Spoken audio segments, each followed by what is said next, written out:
लौंडियों के मसले की वजाहत, सवाल नंबर 1, अकबर अली साहब है, ये अकबर अली बेग। कुरान मजीद सूरतुल मोमिनून की आयत नंबर 5-6 का तर्जुमा ये है, जो अपनी शर्मगाहों की हिफाजत करते हैं मौजूद अपनी बीवियों के या उन औरतों के जो उनके कब्जे में है, यानी लौंडिया। इसमें उन पर कुछ मलामत नहीं। यहाँ पर कौन सी लौंडियाँ मुराद है? क्या उनका रिवाज आजकल है? किसी लड़की को पैसे देकर खरीद कर लौंडी बनाना तो इस्लाम में सख्त मना है। अल्लाह करम तफसील से वजाहत कीजिए।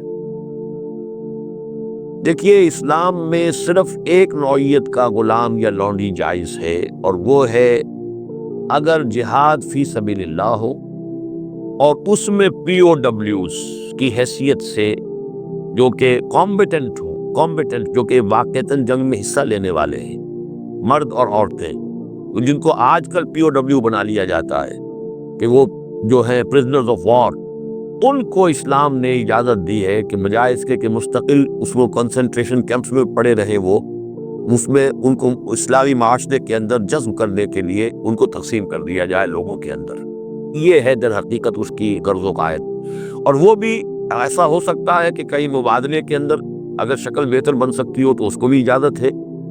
कहीं अगर ज़र फिदिया लेकर छोड़ देने में कोई कबाहत ना हो तब भी इसकी इजाज़त है। ये सूरह मोहम्मद सल्लल्लाहु अलैहि वसल्लम की आयत जो है उसके तहत हम पढ़ चुके हैं। लेकिन फ़र्ज़ कीजिए कोई शक्ल मुमकिन नहीं है, तो फिर क्या करें? उन्हें कंसंट्रेशन कैंप्स के अंदर रखें? वो तो गोया कि एक मुस्तकिल लायबिलिटी भी आप पर हो गई, और नंबर 2 ये कि उनकी अपनी ज़िंदगी अब नॉर्मल हो गई। उसकी बजाय उनको नॉर्मल सोसाइटी में जज्ब करने का तरीका ये है कि क्लास 2 सिटीजन्स की हैसियत से वो मुसलमानों में, उस माशरे में दे दिए जाएं।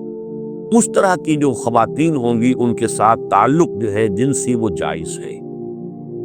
ये लौंडियाँ जो इस तरीके से लौंडी बनी हो, उसकी फ़रोख्त भी जायज़ थी।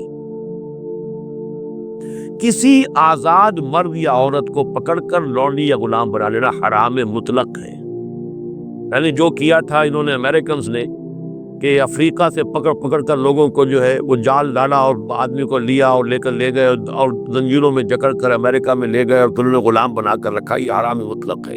इस्लाम की तारीख इस नौ के किसी भी गलत हरकत से बिल्कुल पाक है, खाली है, सिर्फ जंग के अंदर। और उसका भी मैंने आपको बता दिया कि ये सारे अगर उसमें ऑप्शंस नहीं है तो फिर ये कि आप उन्हें गुलाम बना सकते हैं और उनकी फिर फरोख्त भी हो सकती है। ये है जो मेरे इल्म में है। बाकी किसी को खामखा आपने खरीद लिया और किसी को पकड़कर किसी आज़ाद किसी मर्द या औरत को और ज़बरदस्ती ले जाकर के भेजा, ये तो बिल्कुल हराम मुतलक है, बहुत बड़ा जुर्म है।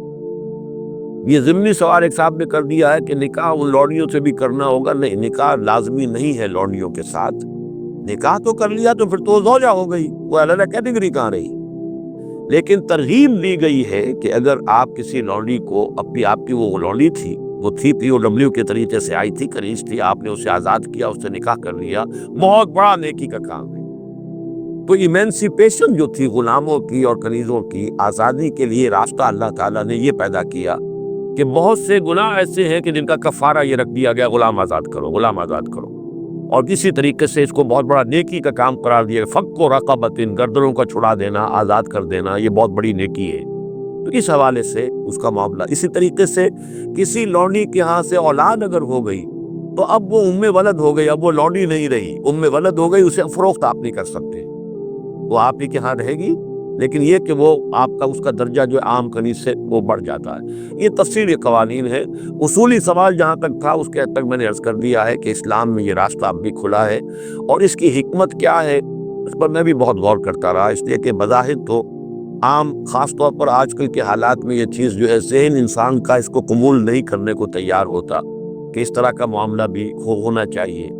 लेकिन मैं ये समझता हूँ कि वो जो जिहाद फ़ी सबीलिल्लाह आखिरी दौर में होने वाले हैं, जिनमें कि हज़रत महदी और हज़रत ईसा अलैहिस्सलाम का मामला भी होगा, उसमें मैं समझता हूँ यकीनन कोई ऐसे मराहिल आएंगे कि जहाँ इस इंस्टीट्यूशन को इन्वोक करने की ज़रूरत पेश आएगी, इसके लिए कि इसका रास्ता शरीयत के अंदर बाकी रखा गया, खुला रखा गया।